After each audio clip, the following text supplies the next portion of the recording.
Esses dias eu estive me lembrando de um livro do bispo T.D. Jakes, que traz por título Esmagado. Já leu, né? Alguém aqui já leu? Já leu? E ali ele conta alguns processos da sua vida. E eu também vi ele falando numa entrevista, T.D. Jakes sendo entrevistado pelo pastor Steven Furtick, da Elevation Church. E ele contando sobre o processo que ele passou com a sua filha, de 13 anos. Que um dia, numa noite de calor, ele se sentou na varanda da casa, com o coração apertado, já pressentindo que alguma coisa dura estaria para acontecer. E ele disse que a filha de 13 anos se assentou na frente dele. Ele, pastor de uma mega igreja, e ele perguntou: o que está acontecendo? E a sua filha, em lágrimas, abrindo o coração, uma adolescente, disse: papai, eu estou grávida. E o teto, o céu desmoronou sobre ele, né? Na posição dele, um homem experimentado, muito conhecido, muito famoso. Ele disse que ele só teve força para abraçar sua filha, chorar com ela por horas naquele lugar.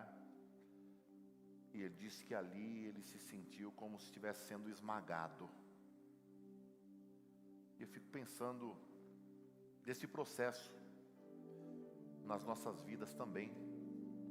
Porque Deus, Ele esmaga ou trata com cada um de forma diferente. Deus trata com cada pessoa de forma diferente, muito pontual. Deus sabe mexer em nós para extrair algo melhor de nós. Porque quando Deus está esmagando alguém, quando Deus coloca alguém dentro de um processo de esmagamento, certamente Deus quer extrair algo muito maior e melhor. Pensando nisso, Deus me levou para esse texto, para este assunto. Eu quero associar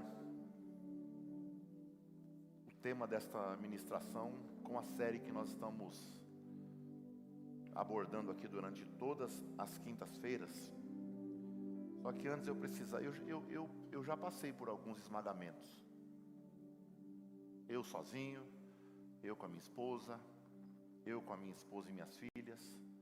Já passamos por alguns esmagamentos nesses 28 anos de pastorado e mais de 30 de ministério.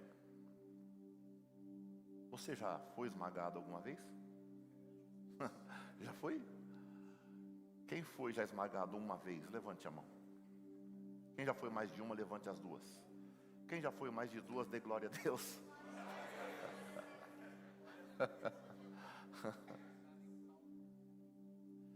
Mas essa é a questão, é o caldo. Aleluia. Diga assim: processo, promessa e dupla honra. Eu até relutei um pouco dentro de mim para colocar o nome da série Dupla Honra. Porque tem gente que quando ouve um nome desse já pensa que é aquela série do Oba-Oba, não é? Deus vai te honrar, seus inimigos serão envergonhados. E eu relutei em colocar, porque eu falei, eu vou ter que dar uma mergulhada na oração aí para extrair algo que tenha conteúdo para poder passar para a igreja, algo consistente, condensado, para que não pareça que nós somos esse tipo de igreja, do oba-oba, do receba, de que vai dar tudo certo. Vai dar, mas primeiro tem um processo. Diga assim: vai dar tudo certo, Depois do processo. Amém? Deuteronômio capítulo 7, versículos...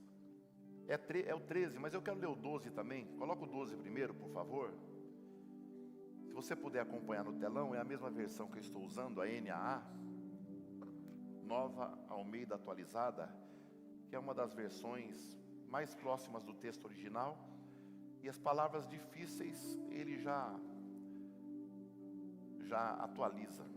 Diz assim, versículo 12: portanto, se vocês derem ouvidos a estes juízos, e os guardarem e cumprirem, o Senhor, seu Deus, guardará a aliança e a misericórdia prometida sob juramento aos teus pais. Preste atenção agora. E os amará, os abençoará e fará com que vocês se multipliquem. Também abençoará os filhos de vocês, o fruto da terra, o cereal, o vinho, o azeite e as crias das tuas vacas e das ovelhas, na terra que prometeu dar a vocês, conforme juramento que fez aos seus pais. Glória a Deus. Diga assim: o fruto da terra, o cereal, diga assim, o trigo, o vinho e o azeite. Diga trigo, vinho e azeite. Amém. A Bíblia nos ensina, nos mostra de forma muito clara que Deus, Ele não apenas promete recursos, mas Ele promete também o resultado do processo. O que eu pedi para você repetir: trigo, vinho e azeite. Porque o trigo, a uva e a azeitona representam uma matéria-prima. Eles são a matéria-prima para algo melhor. Então, já o pão proveniente do trigo, o vinho proveniente da uva e o azeite, que é proveniente da azeitona, eles representam aquilo que já foi transformado. Do trigo se faz o pão, da uva se espreme e se extrai o suco e depois é transformado em vinho, e da azeitona, que é esmagada, se extrai azeite. Amém? Vocês estão acordados? Amém. Glória a Deus. Então, se nós quisermos, sabe, a promessa sem aceitarmos o processo que Deus tem para nos amadurecer, para extrair algo melhor de nós, nós nunca vamos experimentar a dupla honra. Porque tem gente que quer receber uma promessa, mas ele não quer passar pelo processo. Se ele não passar pelo processo, não tem como ele experimentar uma honra dobrada. É mais ou menos assim: você tem a parreira de uva, e você quer tomar um suco doce, de qualidade, mas você não quer que retirem a uva do cacho e pisem a uva. Se a uva não for pisada, você não vai experimentar a honra, sabe, de saborear um suco de qualidade, um vinho de qualidade. Na Bíblia, o vinho, ele é símbolo de alegria, não é embriaguez. Eu já falei isso aqui outro dia. O símbolo de alegria na Bíblia é o vinho. E se a dupla honra, ela é o produto final, qual então é o processo que Deus usa? Preste atenção. Se a dupla honra é o processo final, qual então a dupla honra é o produto final? Qual seria então o processo que Deus usa para transformar essa bênção, essa promessa ou essa dupla honra, sabe, em um produto de qualidade para nós? Se isso que nós estamos falando o pão, o vinho e o azeite são os produtos finais, qual é o processo que Deus usa para transformar essa matéria-prima no que nós estamos falando?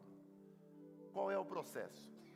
Se você prestar atenção, em primeiro lugar, Deus promete o produto da transformação e não apenas a matéria-prima. Deus promete o produto daquilo que já foi transformado, não somente a matéria-prima daquilo. Glória a Deus. Deus, Ele não vai apenas provar você em muitas moinhas, ou de diversas maneiras. Não, Ele promete para você também o resultado dessa provação. É o que está escrito em Joel 2:24. Se vocês quiserem acompanhar na tela, diz assim, olha: filhos de Sião, alegrem-se e exultem no Senhor, seu Deus, porque Ele lhes dará chuva em justa medida, fará descer, como no passado, as primeiras e últimas chuvas. As eiras se encherão de trigo, olha aí, matéria-prima, e os lagares transbordarão de vinho e azeite. Ok? Resultado já. Então Deus promete. Salmo 104, versículos 14 e 15, ele diz que o vinho alegra o coração, o azeite dá brilho ao rosto, e o pão é o que lhe sustém a força. Então aqui já está falando a respeito da matéria-prima trabalhada. É a pessoa que recebeu de Deus não somente a matéria-prima, mas o resultado da matéria-prima. Glória a Deus. É o resultado. Porque se você parar para pensar, o trigo, ele pode ser destruído por qualquer uma praga. O trigo, se chover demais, ele mofa. O trigo, ele pode ser destruído pelo gafanhoto. A uva pode apodrecer no pé. A azeitona, ela pode cair antes de ser colhida.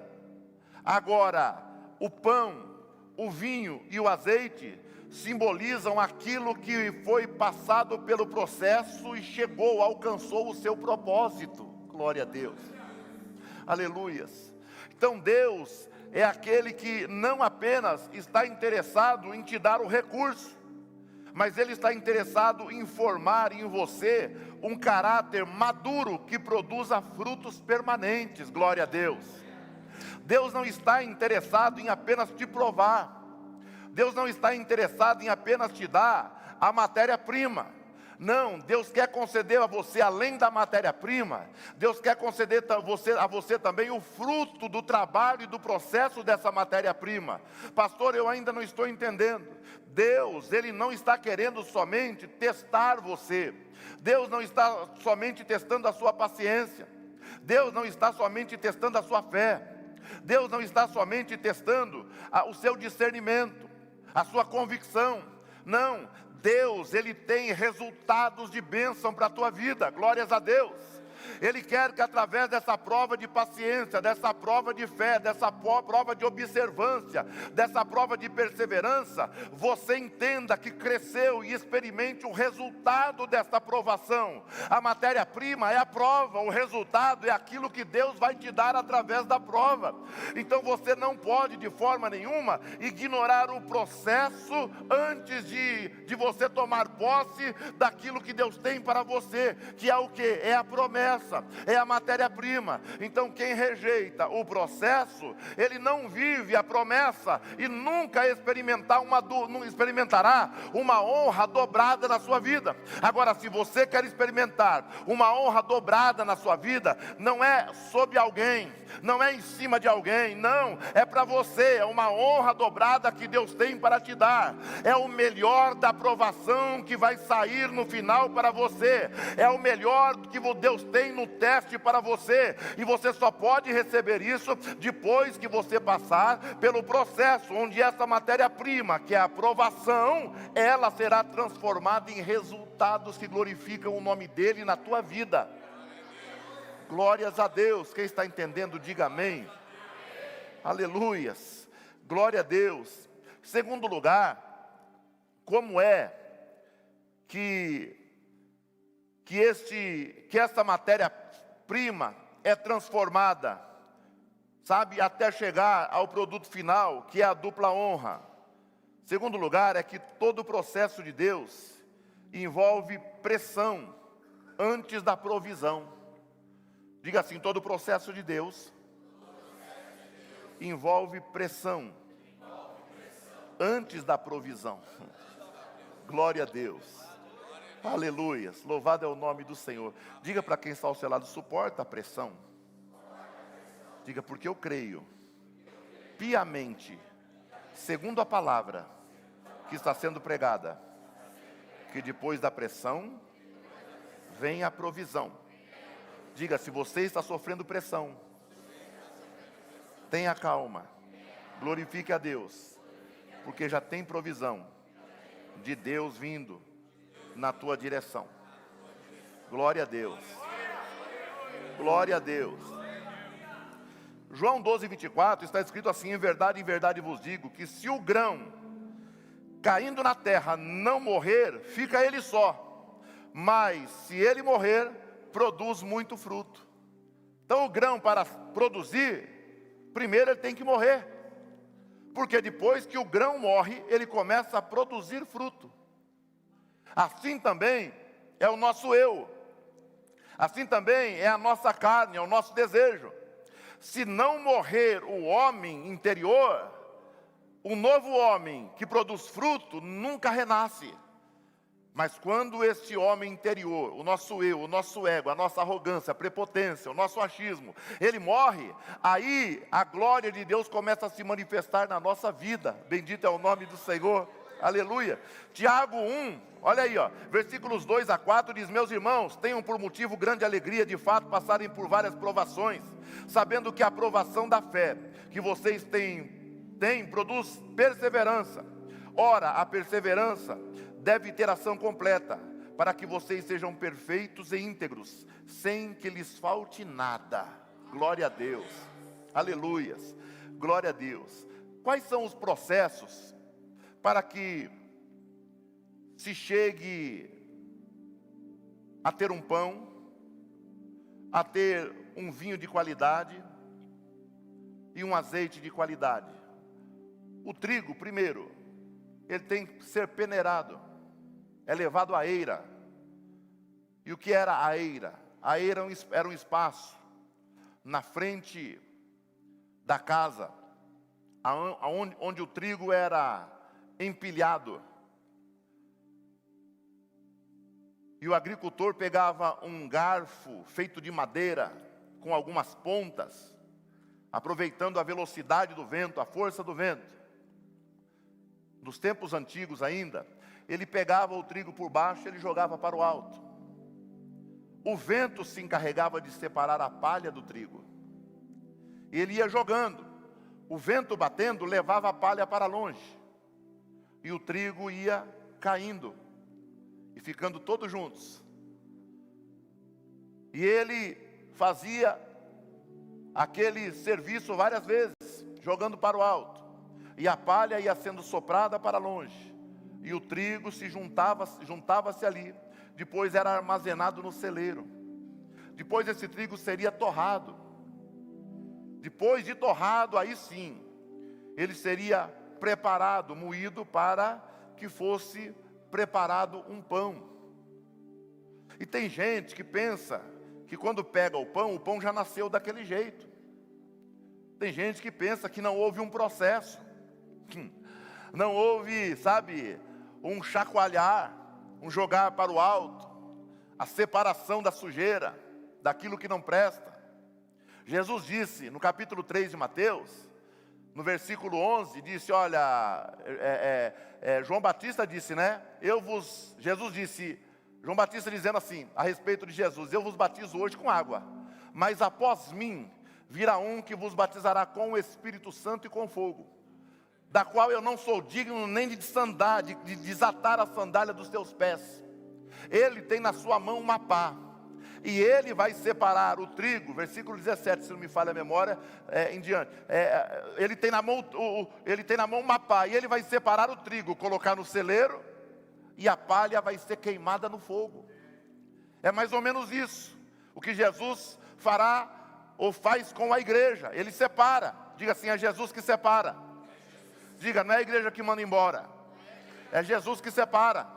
Ele pega o trigo e junta, agora a palha ele queima mesmo. Tá certo? Então, o pão, ele era preparado dessa forma, chacoalhado, eirado é o nome. Ele era eirado, não confunda eirado com airado. Ele era eirado, tá? Depois separado, para que depois fosse preparado o pão. Depois que o trigo era moído, era feito o pão com água, azeite, sal. E esse pão, ele não era colocado num forno, não. Eles esquentavam pedras em fogueira. E as pedras, depois que estavam quentes, eles pegavam o pão sem fermento, que ficava uma crosta dura, que nem a casca de um pão francês, o pão inteiro. E era colocado em cima daquela pedra quente. Aquela pedra quente ia tratar de assar o pão naturalmente. E eles comiam aquele pão como um pão sírio, daquele grande, chato, sem miolo. Aquilo era o pão. Então esse era o processo.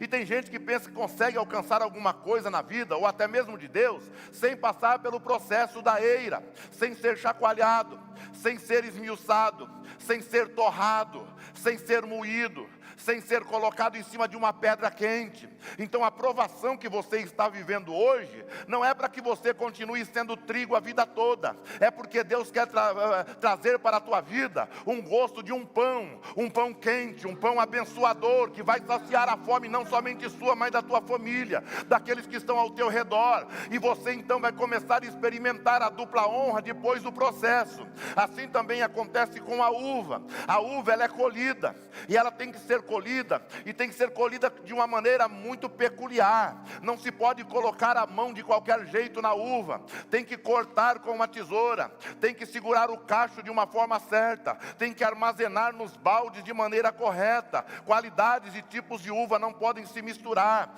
Depois ali, elas são tratadas, limpas, lavadas, joga-se no lagar. Pastor, o que é lagar? Lagar é um buraco esculpido na pedra, de mais ou menos 2 metros de diâmetro, 50 centímetros de profundidade. E neste lagar, joga-se a uva. E a uva, quando cai no lagar, agora homens lavam os pés e seguram em cordas, que são passadas em cima desse lagar. E eles se seguram nas cordas e ficam pisando uva o dia todo ali. E o caldo vai escorrendo pelas beiradas, enchendo ali vasilhas. E essas uvas vão sendo esmagadas, esmagadas, esmagadas. É um processo de esmagamento, para que depois se obtenha um suco de qualidade, um vinho de qualidade. E o vinho simboliza alegria, enquanto o trigo simboliza fortalecimento, saciação de fome. O suco de uva, ele representa o vinho, e o vinho representa na Bíblia alegria. Tem gente que quer viver uma vida alegre,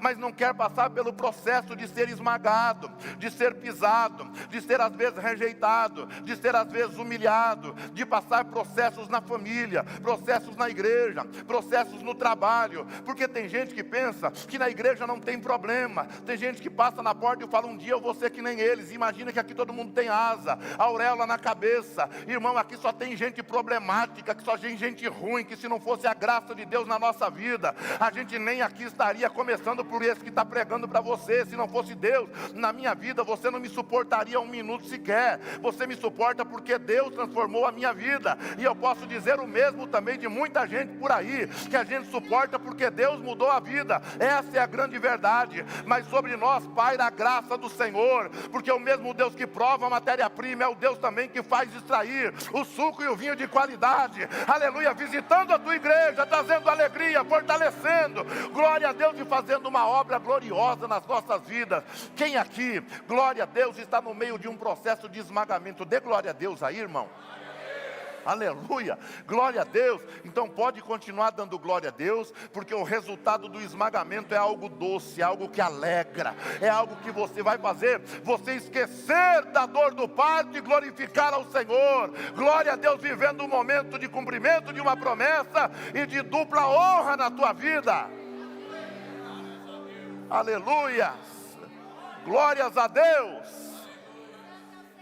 Glórias a Jesus. Ele é fiel. Ele é fiel. Glória a Deus. Aleluia. Bendito é o nome do Senhor.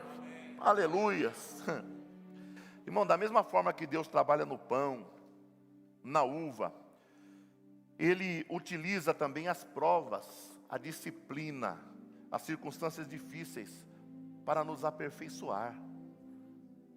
Você pensa que a vida é doce? Eu já passei em muitos lugares, e eu creio que você também, em que na porta da igreja estava escrito: venha para Jesus, pare de sofrer. É mentira. Porque Ele mesmo disse: no mundo tereis o quê? Aflições. Mas Ele disse uma coisa importante: tem de bom ânimo. Tá? Então tem de bom ânimo. Ele disse que Ele venceu isso. E para por aí, o resto foi acrescentado. E vós vencereis. A Bíblia diz que os jovens já venceram o maligno, porque os jovens são fortes. Glória a Deus. E nós vencemos o mundo porque o poder de Deus está em nós. Aleluia. Mas quando fala de vencer é porque tem batalha. E a batalha é a provação, as circunstâncias, os problemas que nos afligem. Glória a Deus. Então não tem como ter pão e ter vinho se não houver um processo antes. Bendito é o nome do Senhor. E o processo dói. O processo machuca, o processo fere, o processo maltrata. Porque tem processos na vida da gente que a gente pensa que Deus nos abandonou. Tem processos na vida da gente que a gente pensa que a culpa é nossa mesmo. Porque às vezes o processo parece que não vai ter fim. Demora muito. Alguém que é amiga sua, carne e unha, agora começou a ter problema contigo. Te perseguir, falar mal de você, te rejeitar. Um amigo de verdade agora deu para falar mal de você, para te perseguir na empresa. Você não sabe por quê. É Deus colocando trigo para torrar. É Deus colocando a uva no lagar para ser pisado. Aleluias. E ele vai sendo pisado e pisado e pisado e pisado, sabe? Pressão em meio à provação não é sinal de abandono, não, mas é instrumento de transformação. Está ouvindo? Pressão não é sinal de abandono. Não, é instrumento de transformação para a nossa vida. Glórias a Deus, sabe? Não rejeite, sabe? Não rejeite o processo. Porque é através desse processo que Deus vai fazer você chegar no ponto que Ele deseja para a tua vida. Pastor, mas não tem fim, às vezes parece que não tem fim mesmo. Mas toda aprovação tem dia e hora para começar e dia e hora para terminar. Tem jeito. Diga assim: o tempo passa, mas o dia chega. Diga para quem está ao seu lado: quem sabe o seu dia não é hoje? Quem sabe a luta que você está vivendo não é justamente, sabe, o ambiente onde Deus está preparando aquilo que Ele te prometeu. Quem sabe não é nessa aprovação que está escondido em algum lugar a promessa que Deus te fez. Quem sabe se não é neste momento crítico da tua vida, de indecisão, que Deus está te dando uma direção e mostrando para você: é aqui que mora o teu milagre, é aqui que eu quero te honrar de forma duplicada. Aleluia! Glória a Deus, aleluia. Bendito é o nome do Senhor. Aleluia. O azeite era extraído da azeitona, sabe? Em terceiro lugar, e eu vou falar disso, o resultado do processo produz alimento, alegria e unção. Repita após mim: o resultado do processo produz alimento, alegria e unção. Glória a Deus. Nenhuma prova é para a vida toda. Nenhuma prova é para a vida toda. Mas pastor, numa série sobre dupla honra, o senhor está falando de prova? Estou, porque não tem sentido você receber algo de mão beijada. Eu aprendi que o que vem fácil, vai fácil. Tudo que vem sem esforço, tudo que você recebe sem valorizar, sem se esforçar, você não valoriza. Você já percebeu que a maioria das pessoas, eu aprendi isso já, que a gente dá valor só depois que perde? Só depois que perde. Às vezes precisamos perder para notar e falar, puxa, aquilo era importante para mim. Aquela pessoa era importante. Então, às vezes, nós nos esquecemos disso. Que o resultado do processo é o que produz alimento, alegria e unção. É o resultado do que você está passando que vai produzir em você este sentimento de ser honrado de forma duplicada. Glória a Deus. Aleluia. É a prova, é a dificuldade. São os momentos de luta, são as orações de madrugada, é o choro escondido, é o nó na garganta, é os jejuns, são as orações que você faz trabalhando, vindo do trabalho.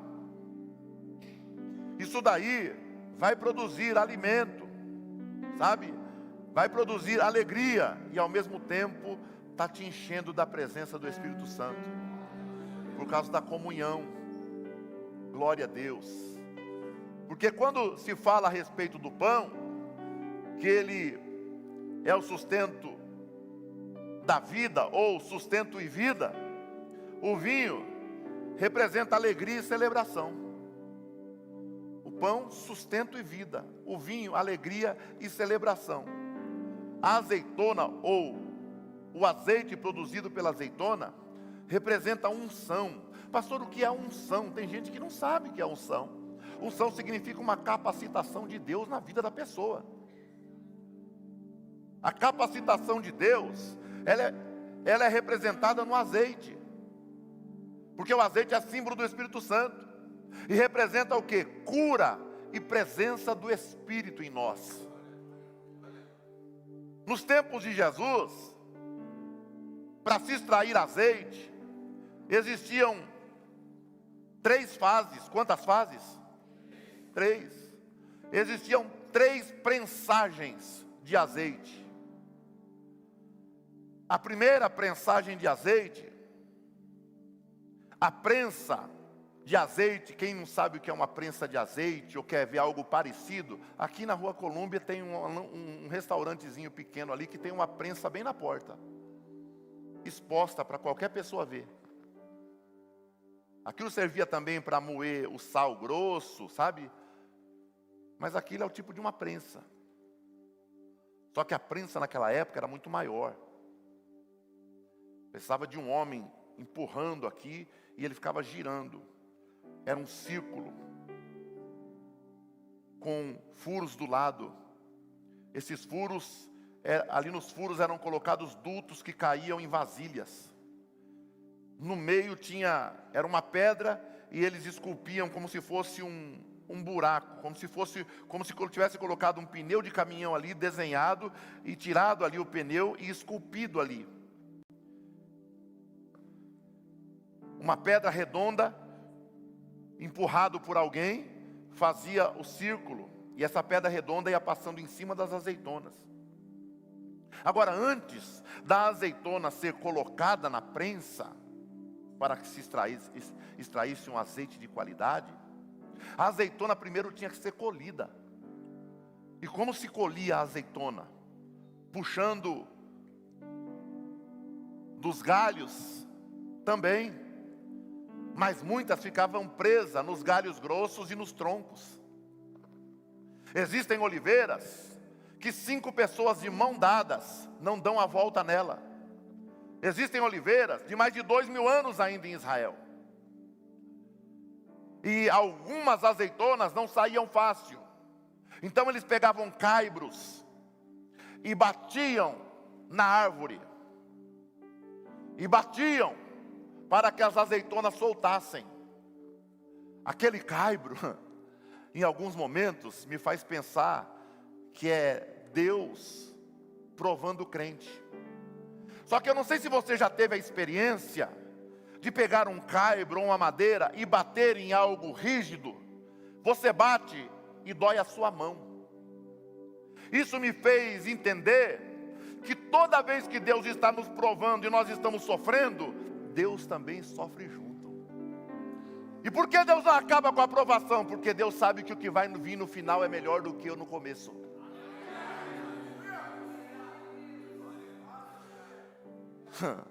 Deus não ama nos ver sofrer. E por que nos prova? Porque Ele sabe que o final é melhor do que o começo. Glórias a Deus.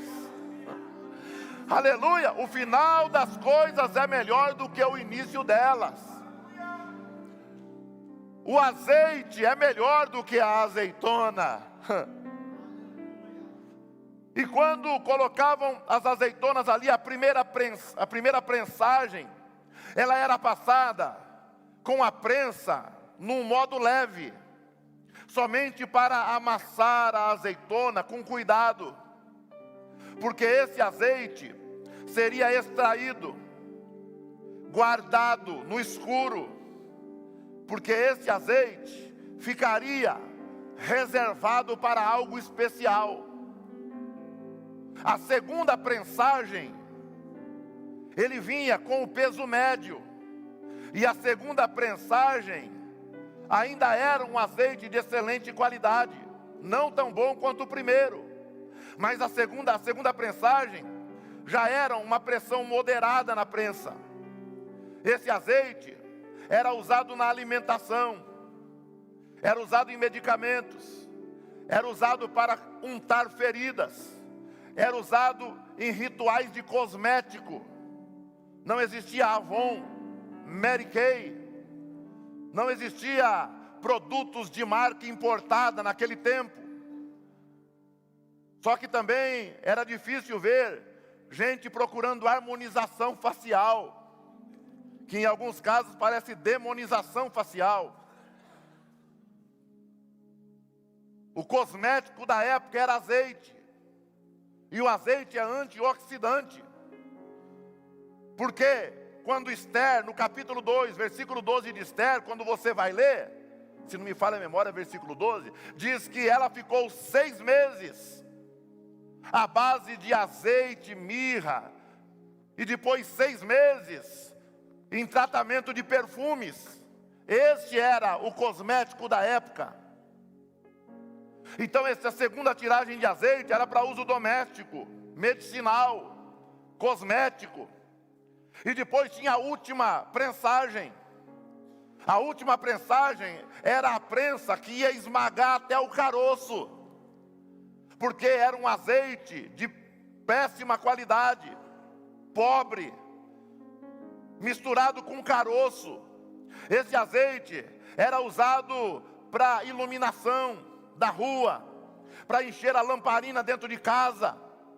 Esse azeite era usado por gente pobre, que não tinha como comprar o da segunda prensagem. Agora, e aquele azeite que foi tirado no começo, que foi deixado guardado no escuro? Aquele azeite era para consagrar reis, sacerdotes e profetas. Aquele azeite era para acender a lâmpada do templo, da casa do Senhor. E aí tem gente que não entende porque a luta está demorando tanto para passar, porque o processo é tão demorado e tão difícil.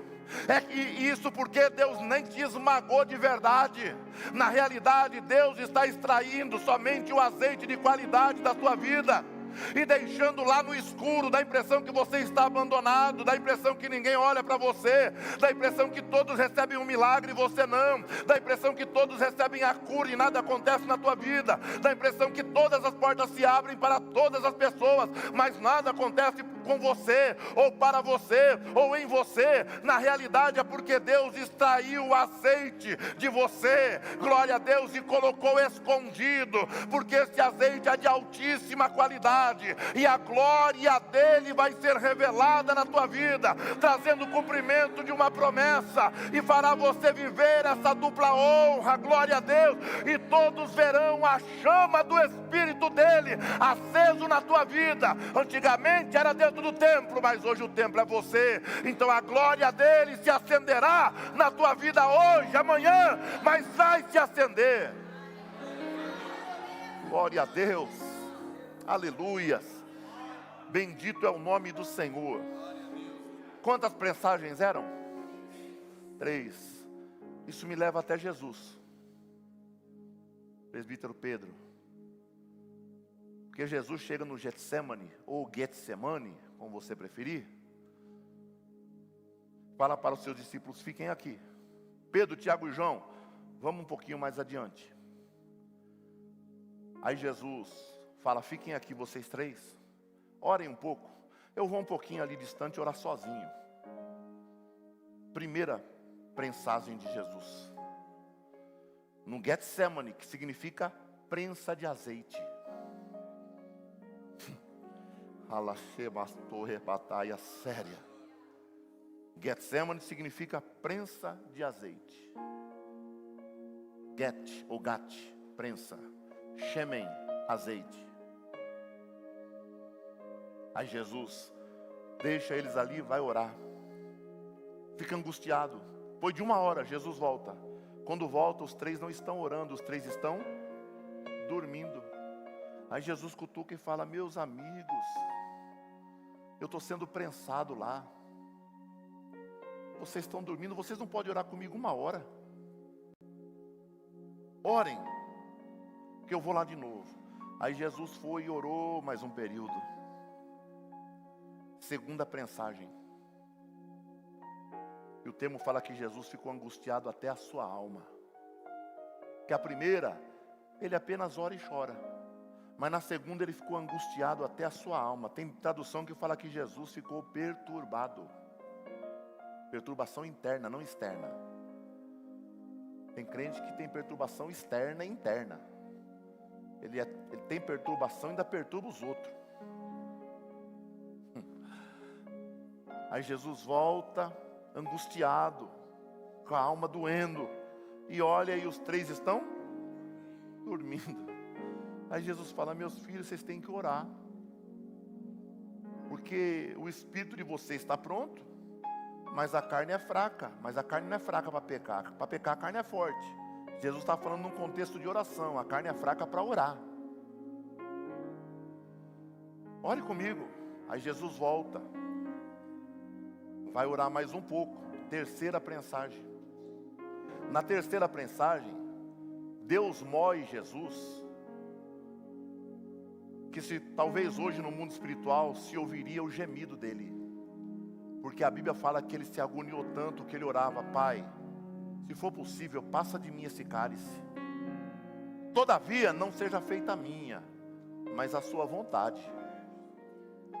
E orou de novo: Pai, se for possível, passa de mim esse cálice, todavia não seja feita a minha, mas a sua vontade. E a Bíblia fala que Jesus chegou num nível de estresse tão grande, que o seu corpo entrou em colapso.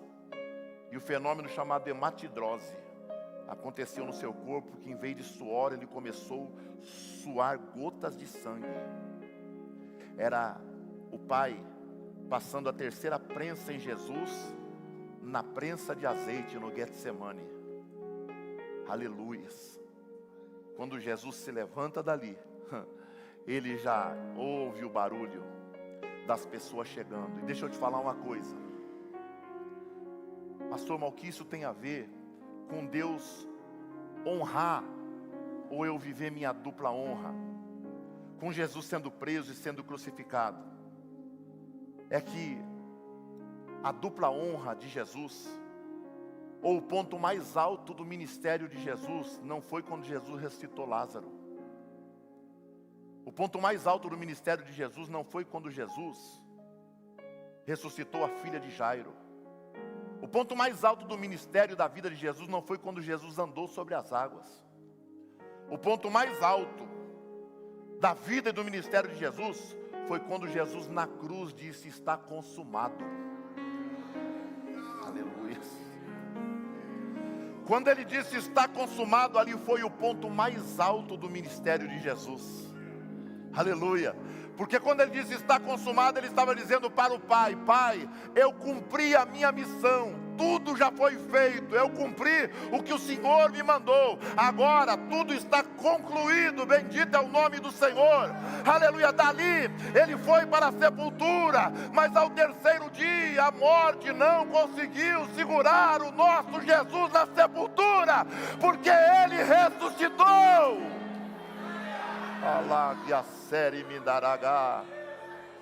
Aleluia.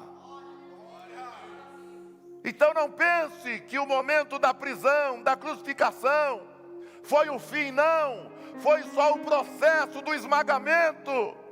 Aleluia, porque Deus não interviu, porque Jesus é o Cordeiro de Deus que nasceu morto, glórias a Deus. Ele foi morto desde, aleluia, do início, antes que todas as coisas fossem criadas. Jesus já estava determinado, glórias a Deus, para morrer no nosso lugar. Glória a Jesus, eu sou o Cordeiro vivo, que já fui morto desde antes da fundação do mundo. Glória a Deus. E quando Jesus dá o brado, parece que é o fim. Parece que é o fim, não é? Parece que eu vejo. Você já parou para pensar? 3 da tarde, numa sexta-feira, Jesus expira. Ele diz, está consumado. Já pensou se fosse nos dias de hoje?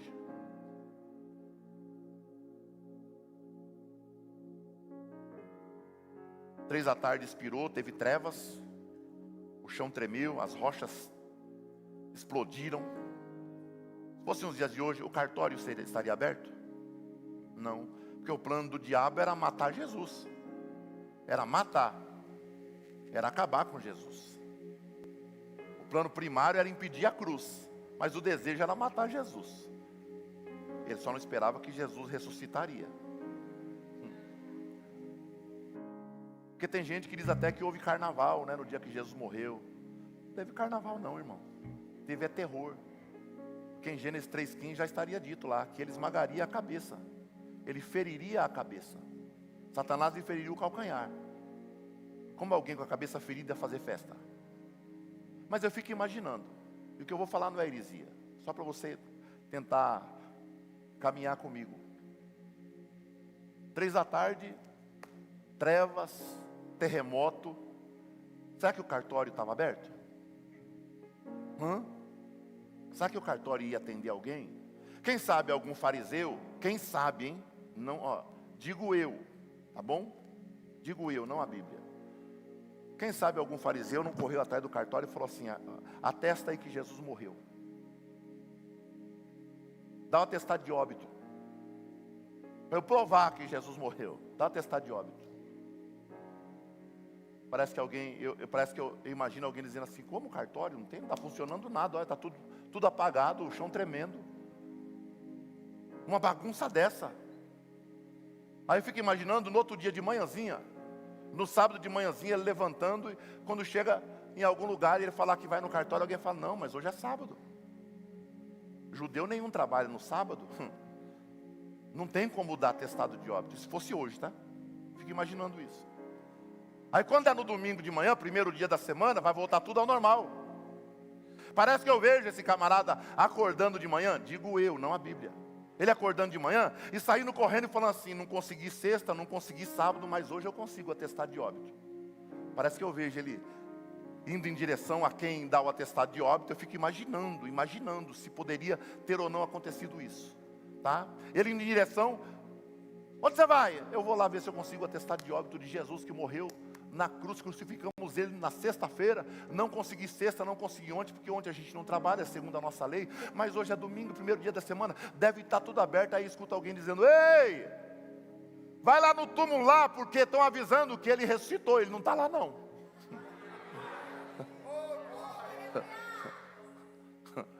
Eu fico imaginando, tá? Se fosse nos dias de hoje, como seria a dificuldade para provar? Porque tem muita gente que se preocupa de Jesus ter morrido. Você não tem que se preocupar de Jesus ter morrido. Não, Jesus ter morrido foi o religamento entre você e Deus. Foi a oportunidade. foi a restauração do que havia sido quebrado no Éden. Aleluia, mas você tem que se alegrar porque depois de 3 dias houve-se um júbilo dizendo: Ele ressuscitou. Aleluia, glória a Deus. A morte de Jesus trouxe o religar e a restauração. A oportunidade de recebermos, sabe, restauração, reconexão com Deus. A ressurreição é a certeza de que, como Ele ressuscitou, com o corpo glorioso, nós também ressuscitaremos e teremos vida eterna. Glórias a Deus, aleluia. Fica de pé no nome de Jesus. Bendito é o nome do Cordeiro de Deus, aleluia. Glória a Deus. Diga assim: Ele ressuscitou, por isso eu tenho vida, vida abundante, e vivo desde agora a vida dele em mim. Glória, não espere morrer para você viver a vida eterna, para você viver vida abundante. Jesus te chamou e te deu vida, é agora, é já. Agora, suporte os processos da vida, suporte os desafios da vida, suporte os problemas, porque não vai demorar. As portas que estão fechadas vão se abrir.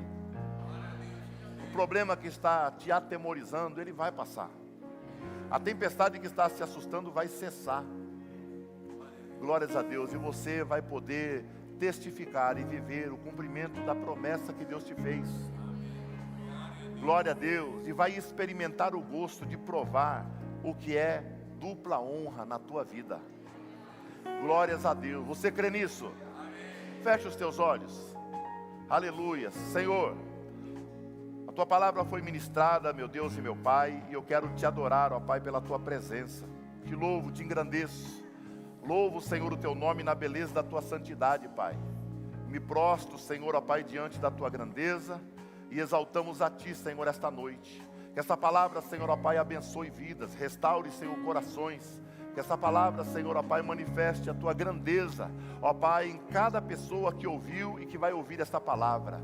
No nome de Jesus, ó Pai, nos ajuda a confiar, ó Pai, caminhar, ó Pai, em fé, com esperança de que o processo não será páreo, meu Pai, para nos parar, mas nós viveremos o processo, experimentaremos a promessa, Senhor, e viveremos o que é a dupla honra que o Senhor tem para nos dar. Pai, em nome de Jesus.